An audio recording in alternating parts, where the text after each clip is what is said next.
नमस्कार, PTC news देख रहे सभी दर्शकों का स्वागत। मैं हूं आपके साथ अतुल वर्मा, लेकर हाजिर हूं खास कार्यक्रम स्पॉटलाइट हरियाणा। और स्पॉटलाइट हरियाणा के आज के इस अंक में जिक्र गुरुग्राम में खुले विदेशी कैंपस का होगा। साथ ही इनेलो विधायक अर्जुन चौटाला से खास बातचीत आपको दिखाएंगे।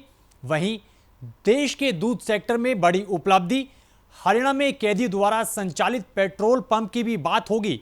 और आखिर में जिक्र दुनिया के सबसे उम्रदराज एथलीट फोजा सिंह का भी करेंगे। तो चलिए शुरू करते हैं। ब्रिटेन की यूनिवर्सिटी में पढ़ाई करने का सपना देखने वाले करोड़ों छात्रों के लिए एक अच्छी खबर है। अब भारत में रहकर ब्रिटेन की यूनिवर्सिटी से पढ़ना आसान होगा, क्योंकि साउथहैम्पटन यूनिवर्सिटी ने हरियाणा के गुरुग्राम में अपना पहला विदेशी कैंपस खोल दिया है।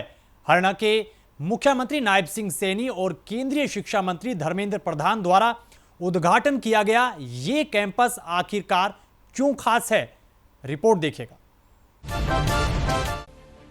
मुख्यमंत्री नायब सिंह सैनी और केंद्रीय शिक्षा मंत्री धर्मेंद्र प्रधान ने गुरुग्राम में साउथहैम्पटन विश्वविद्यालय कैंपस का उद्घाटन किया और विश्वविद्यालय का अवलोकन भी किया। इस मौके पर सीएम नायब सैनी ने कहा कि देश की राष्ट्रीय शिक्षा नीति की दूरदर्शिता के साथ ही one earth, one family, one future के सिद्धांत पर अंतर्राष्ट्रीय विश्वविद्यालय के रूप में गुरुग्राम में साउथहैम्पटन विश्वविद्यालय कैंपस की स्थापना भारत में उच्च शिक्षा के मानकों को नई ऊंचाइयों पर ले जाने का सशक्त माध्यम है। सीएम ने कहा कि आज हरियाणा बेहतरीन इंफ्रास्ट्रक्चर की उपलब्धता के साथ विदेशी निवेशकों की पहली पसंद बनता जा रहा है। उन्होंने खुशी जताई कि यूनिवर्सिटी ऑफ साउथहैम्पटन, जो विश्व के शीर्ष 100 यूनिवर्सिटीज में से एक है, अब हरियाणा के गुरुग्राम में अपनी मौजूदगी दर्ज करा रही है। बधाई देना चाहूँगा। हरियाणा में ये पहला इंटरनेशनल यूनिवर्सिटी साउथहैम्पटन का ये परिसर आज इसका उद्घाटन हुआ है। इसका लाभ हमारे हरियाणा के युवाओं को तो मिलेगा, परंतु इसके साथ साथ पूरे देश के युवा और विदेश से भी युवा, उनको एक यूनिवर्सिटी जो पूरे विश्व के अंदर जो ग्रेडिंग के उस पे है, 100 ग्रेडिंग के ऊपर है, उसका ये कैंपस यहाँ पर खुला है साउथहैम्पटन का। मैं इसके लिए बधाई भी देना चाहता हूं और आने वाले समय के अंदर हमारे युवाओं को इसका बड़ा लाभ मिलेगा। और जो आदरणीय प्रधानमंत्री जी का एक सोच थी कि हमारा जो युवा है वो युवा पढ़ने के लिए बाहर जाता है, उसको उन सुविधाओं से हमारे देश में ही वो शिक्षा मिले, उसको लेकर के साउथहैम्पटन ये पहला इंटरनेशनल यूनिवर्सिटी का कैंपस यहाँ खुला है। मैं आदरणीय प्रधानमंत्री जी का भी धन्यवाद करना चाहूंगा कि उनकी जो सोच थी उस सोच को आज मूर्त रूप यहाँ पर लिया है। और अब बात अपराध जगत की करेंगे। हरियाणा में इन दिनों अपराध का ग्राफ लगातार बढ़ता चला जा रहा है। आए दिन अपराध की घटनाएं सामने आ रही हैं। वहीं हरियाणा में बढ़ते अपराध और इनेलो के पूर्व विधायक अभय चौटाला को धमकी मिलने के मामले पर इनेलो विधायक अर्जुन चौटाला ने प्रतिक्रिया दी है। पीटीसी न्यूज से उन्होंने खास बातचीत में क्या कुछ कहा है, सुनेगा। इंडियन नेशनल लोकदल के राष्ट्रीय अध्यक्ष अभय सिंह चौटाला को जो है धमकी मिली है, और ये धमकी करण चौटाला के फोन पर वॉइस मैसेज के तौर पर आई है। इससे पहले भी कई बार जो है अभय चौटाला कानून व्यवस्था को लेकर कई सवाल खड़े कर चुके हैं और सरकार को कटघरे में खड़े कर चुके हैं। तो हमारे साथ अर्जुन चौटाला है, बातचीत करेंगे, विधायक है। अर्जुन जी, धमकी मिली है, वॉइस मैसेज के तहत आई है, कौन सा नंबर था, और शिकायत भी जो है चंडीगढ़ पुलिस में जो है दी गई है। अभी तक चंडीगढ़ पुलिस ने इस पर क्या कार्रवाई करी, कोई संपर्क साधा या कुछ इस पर जो है कोई आगे कदम बढ़ाया? देखिए जी, जब ये हुआ तो उस मौके में मैं वहां प्रेजेंट नहीं था, लेकिन ये लगभग 10:30-11 बजे के बीच में आई और बड़े स्पष्ट शब्दों में जिसने भी वॉइस नोट भेजा है उसने यही बात कही है कि भी हमारे राह का जो कांटा है वो मत बनो, नहीं तो हम अपने हिसाब से कार्रवाई करेंगे। और तरीके से उस बात कही गई उसके अंदर। तो ये साफ जाहिर होता है कि लगातार जिस आदमी ने इस प्रदेश के बिगड़ते लॉ एंड ऑर्डर की सिचुएशन पर आवाज उठाने का काम करा है, आज उनको अगर धमकी दी जा रही है तो ये अपने आप आपको दर्शाता है कि वाकई में इस प्रदेश के लॉ एंड ऑर्डर की क्या बुरी स्थिति बन चुकी है। देश के दूध सेक्टर में एक बड़ी उपलब्धि सामने आई है। भारत की पहली क्लोन गाय गंगा के भ्रूण से बछड़ी ने जन्म लिया है और हरियाणा के करनाल के स्थित एनडीआरआई के वैज्ञानिकों की मेहनत आखिरकार रंग लाई है और यहीं से भारत की डेयरी इंडस्ट्री की भविष्य की तस्वीर बदलने भी जा रही है। रिपोर्ट देखिएगा। भारत की पहली क्लोन गाय गंगा के भ्रूण से जन्मी बछड़ी। रंग लाई वैज्ञानिकों की मेहनत, एनडीआरआई करनाल ने रचा इतिहास। वैज्ञानिक बोले भविष्य की डेयरी इंडस्ट्री की जल्द बदलेगी तस्वीर।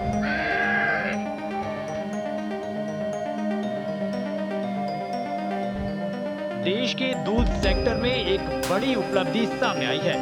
हरियाणा के करनाल में स्थित राष्ट्रीय डेयरी अनुसंधान संस्थान यानी एनडीआरआई के वैज्ञानिकों ने पशुपालन और दूध उत्पादन की दुनिया में इतिहास रच दिया है।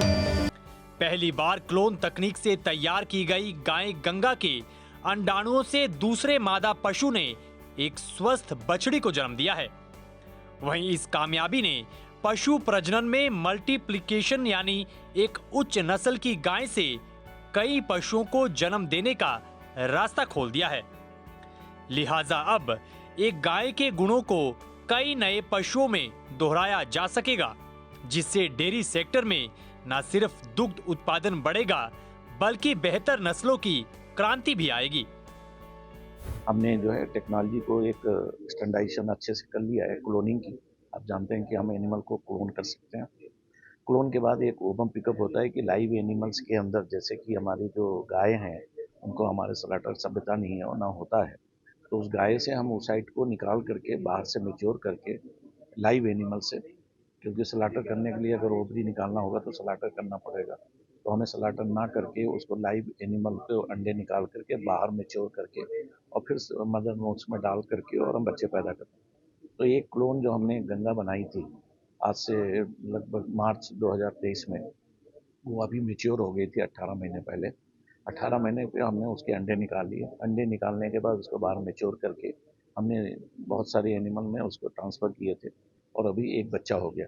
तो क्लोन एनिमल का वो साइड निकाल करके गाय जो हमने गाय जो गंगा को क्लोन किया था उसको भी हमने मल्टीप्लाई किया। तो ये हमारा, इससे हमने वैसे नॉर्मल करते तो कम से कम 48 महीने लगते, ये हमने 36 से 38 मंथ में ही दो जनरेशन पैदा कर सकते। वहीं इस बड़ी उपलब्धि पर एनडीआरआई के निदेशक डॉक्टर धीर सिंह ने खुशी जाहिर की है और संस्थान के सभी डेयरी वैज्ञानिकों को बधाई भी दी है। उन्होंने कहा कि हमारी ये तकनीक भविष्य के लिए बेहद उपयोगी साबित होगी और ये तकनीक पहले की तुलना में ज्यादा कुशल, ज्यादा तेज और नैतिक रूप से सुरक्षित भी है। एनडीआरआई के निदेशक के मुताबिक पहले जहां एक मादा पशु से एक ही बछड़ा पैदा होता था, लेकिन अब क्लोन तकनीक से उसी मादा के अंडों से कई पशुओं को जन्म दिया जा सकेगा। इतना ही नहीं, इस प्रक्रिया में समय भी काफी कम लग रहा है। जिस काम में सामान्य तौर पर 48 महीने का समय लगता था, उसे वैज्ञानिकों ने महज 36 से 38 महीने में ही पूरा कर दिखाया है। एनडीआरआई के निदेशक ने कहा कि इस बछड़ी का नामकरण अभी नहीं किया गया है, लेकिन जल्द ही उसका नाम भी तय कर दिया जाएगा। अब देखो, इसमें तो मेहनत होती है। अब शुरुआत तो हम लोगों ने की और वही टीम आगे भी काम कर रही है। वही हमारे विद्यार्थी है जो इसमें वैज्ञानिक के रूप में इस समय है, वो कार्य कर रहे हैं। किसानों को कितना लाभ देते हैं सर पशुपालन? अगर पशु का देखो, आप अगर किसानों के, आप सीधी सी बात है कि अगर 1 किलो दूध दे रही है कोई गाय, यार उसका अगर आप 300 ग्राम भी बढ़ा देते हैं तो 1 किलो 300 ग्राम हो गया। महीने में आप ले लो कि ये सब मतलब है कि 9 किलो 10 किलो दूध बढ़ गया। और अगर 50 रुपए किलो भी दूध आज के डेट में है तो 500 रुपये बढ़ गया, तो एक किसान को एक गाय से केवल 300 ग्राम दूध बढ़ने से इतना हो जाता है, फायदा हो जाता है। तो अगर ये तो डबल बनेगा, तो डबल करेगा। किसानों से कुछ तो किसान भाई से यही है कि वैज्ञानिक तौर तरीके अपनाएं अच्छी नस्ल अपने पास रखें। ऐसे जो दुधारू पशु हैं उनको ही हम उनसे बोलेंगे कि उन्हीं को पालें और उन्हीं से अपना दूध को बढ़ाएं, और दूध बढ़ेगा तो उनकी आमदनी बढ़ेगी, आमदनी बढ़ेगी तो वो संपन्न हमारे किसान बनेंगे।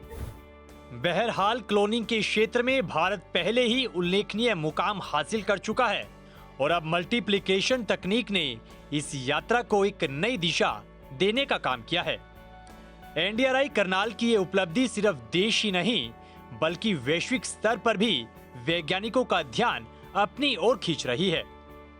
लिहाजा ये कामयाबी भारत को डेयरी विज्ञान की दुनिया में और ऊंचाइयों पर पहुंचाने की दिशा में मील का पत्थर साबित हो सकती है। करनाल से संवाददाता नमनदीप सिंह के साथ अतुल वर्मा, पीटीसी न्यूज, हरियाणा। आगे बढ़ते हैं और एक अच्छी और शानदार पहल का जिक्र करेंगे। कैदियों को समाज की मुख्य धारा से जोड़ने के लिए कई प्रयास लगातार किए जाते हैं। ऐसे में इसी कड़ी में, इसी दिशा में कैदियों को जेल में रहकर प्रशिक्षण भी दिए जा रहे हैं और अब उनके पुनर्वास के लिए खुली जेल की एक अवधारणा सामने आई है। हरियाणा के करनाल में जेल विभाग की तरफ से संचालित एक पेट्रोल पंप की शुरुआत हुई है, जिसे जेल के कैदी और बंदियों की तरफ से चलाया जाएगा। रिपोर्ट देखिएगा।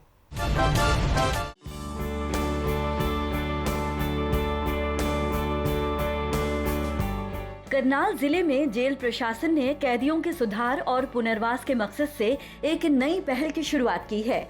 जेल विभाग की ओर से एक पेट्रोल पंप खोला गया है, जिसे जेल के कैदी और बंदी चलाएंगे। रविवार को हरियाणा के डीजी मोहम्मद अकील ने पेट्रोल पंप का उद्घाटन किया। जेल डीजी मोहम्मद अकील की माने तो ये पहल कैदियों के जीवन में सुधार लाने के मकसद से शुरू की गई है। उन्होंने कहा कि कैदियों को काम करने का मौका मिलेगा, जिससे उनमें सुधार होगा। काम में व्यस्त रहने से जेल में अनुशासन बना रहता है और आपस में झगड़े भी नहीं होते। साथ ही उन्हें इस काम के लिए मेहनताना भी मिलेगा। पुलिस अधिकारी की माने तो पेट्रोल पंप पर पेट्रोल और डीजल के साथ आने वाले समय में सीएनजी और इलेक्ट्रिक व्हीकल चार्जिंग की भी सुविधा उपलब्ध कराई जाएगी। इस पूरी परियोजना में इंडियन ऑयल कॉर्पोरेशन की महत्वपूर्ण भागीदारी रही है। डीजीपी मोहम्मद अकील की माने तो कुरुक्षेत्र में पंप सफलतापूर्वक चल रहा है। अंबाला, यमुनानगर और हिसार में भी इस तरह के पंप शुरू किए जा चुके हैं। आगामी समय में फरीदाबाद, नूंह और सिरसा में भी इस मॉडल को लागू किया जाएगा। उन्होंने कहा कि इस पेट्रोल पंपों पर तेल की गुणवत्ता की पूरी जिम्मेदारी है। उन्होंने यकीन दिलाया कि यहाँ तेल की गुणवत्ता में किसी तरह का समझौता नहीं किया जाएगा। ग्राहक निश्चिंत होकर पेट्रोल भरवा सकते हैं, उनकी गाड़ी अच्छे से चलेगी। जेल महानिदेशक के मुताबिक ये पेट्रोल पंप 24 घंटे चलता रहेगा। रात के वक्त अतिरिक्त स्टाफ की तैनाती होगी।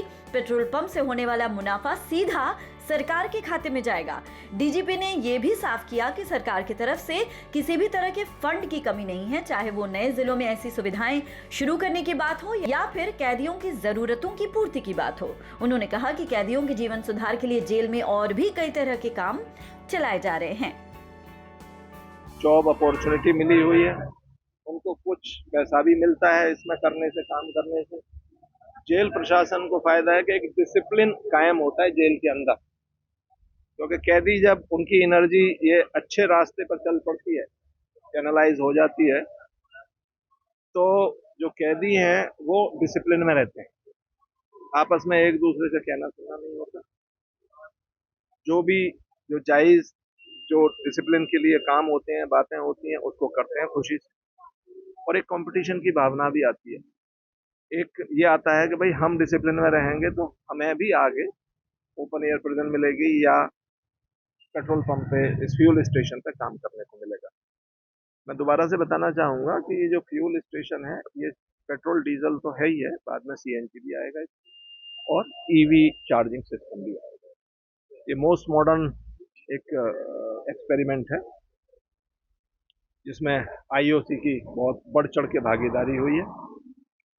कुरुक्षेत्र का पंप हमारा ग्रैंड सक्सेस हुआ है। ये करनाल, अंबाला, यमुनानगर, हिसार और सोनीपत में स्टार्ट हो चुके हैं। इसके बाद फरीदाबाद, नूंह में स्टार्ट होगा, फिर सिरसा और जींद में आएगा और बाद में नारनौल, भिवानी आएगा। फिर कुछ और जगह पर भी आएंगे जहां नई नई जेलें बन रही हैं। Bureau input, PTC news, Haryana.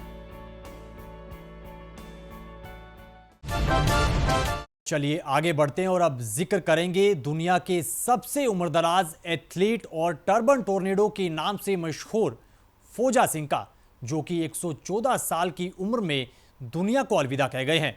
Jalandhar में एक सड़क हादसे के दौरान उनका निधन हो गया।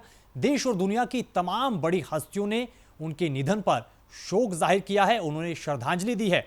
आखिर 80 साल की उम्र में दौड़ना शुरू करने वाले फोजा सिंह टर्बन टोर्नेडो कैसे बने, उनके नाम क्या कुछ बड़ी उपलब्धियां रही, रिपोर्ट देखिएगा।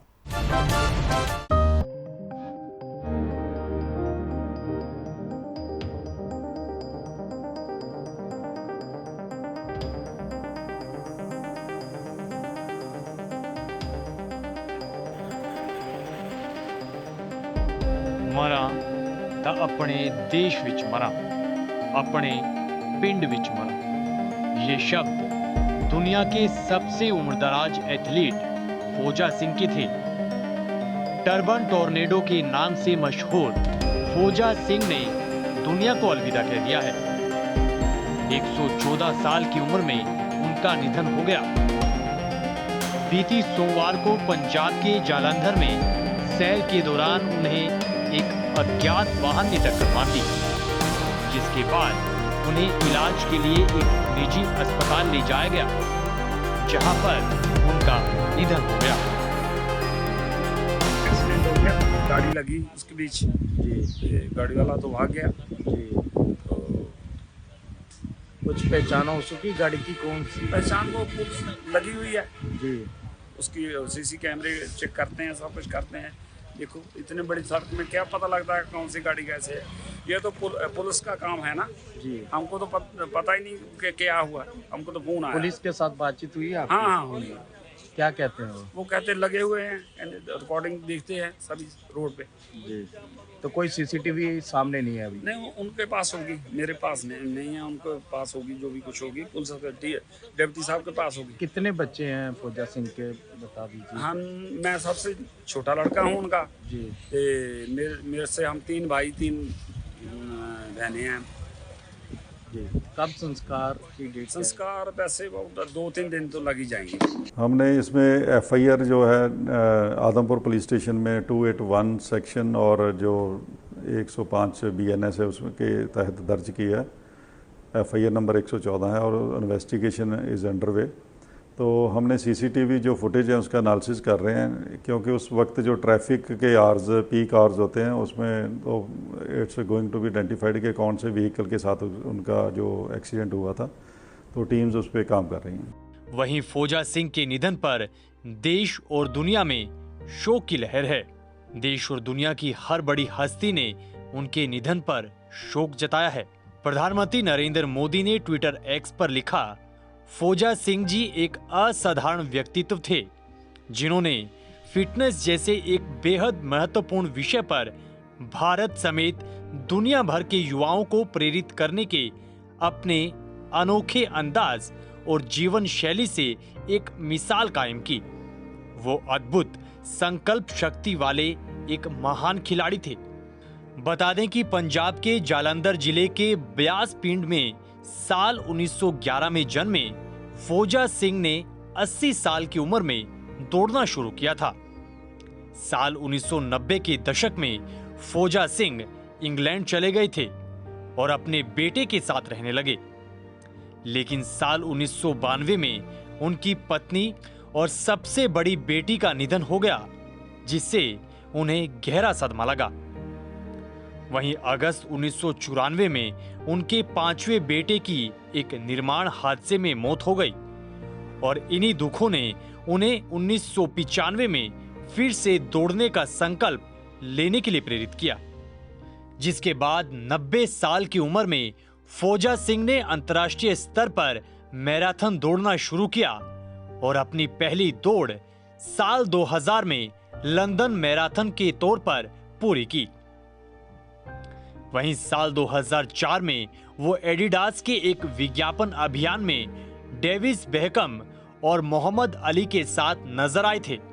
इतना ही नहीं, साल 2011 में 100 साल की उम्र में उन्होंने टोरंटो मैराथन पूरी कर 100 प्लस की कैटेगरी में एक बड़ा रिकॉर्ड बनाया और 100 साल की उम्र में फौजा सिंह ने कनाडा के टोरंटो में आयोजित एक स्पेशल इवेंट में एक ही दिन में 8 बड़े विश्व रिकॉर्ड अपने नाम किए, जिसके बाद उनकी जीवनी टर्बन टोर्नेडो 2011 में ब्रिटेन के हाउस ऑफ लॉर्ड्स में लॉन्च की गई और इसी साल फौजा सिंह पेटा के अभियान में सबसे उम्रदराज पुरुष भी बने। फौजा सिंह की मौत पर जालंधर प्रशासन ने सरकार की तरफ से दुख भी जाहिर किया है। वहीं पंजाब विधानसभा में भी फौजा सिंह के निधन पर शोक जाहिर किया गया। एक कार्यक्रम में फौजा सिंह ने कहा था कि पिंड मेरे लिए सब कुछ है, मैं यही पैदा हुआ, यही पला बड़ा, इसे आखिर कैसे छोड़ दूं। पिछले साल कनाडा गया था, वहां बीमार हो गया तो लगा कि कहीं वापिस ना ही जा पाऊं। मेरा सपना मेरे देश, मेरे पिंड में आखिरी सांस लेने का है। पीटीसी न्यूज दुनिया के सबसे उम्रदराज एथलीट टर्बन टोर्नेडो के नाम से मशहूर फौजा सिंह को श्रद्धांजलि अर्पित करता है। पीटीसी न्यूज के लिए अतुल वर्मा की रिपोर्ट। तो फिलहाल स्पॉटलाइट हरियाणा के आज के इस अंक में बस इतना ही। आपको यह अंक कैसा लगा जरूर बताइएगा। बाकी देश और प्रदेश की खबरों के लिए आप बने रहिए पीटीसी न्यूज के साथ। दीजिए इजाजत, नमस्कार।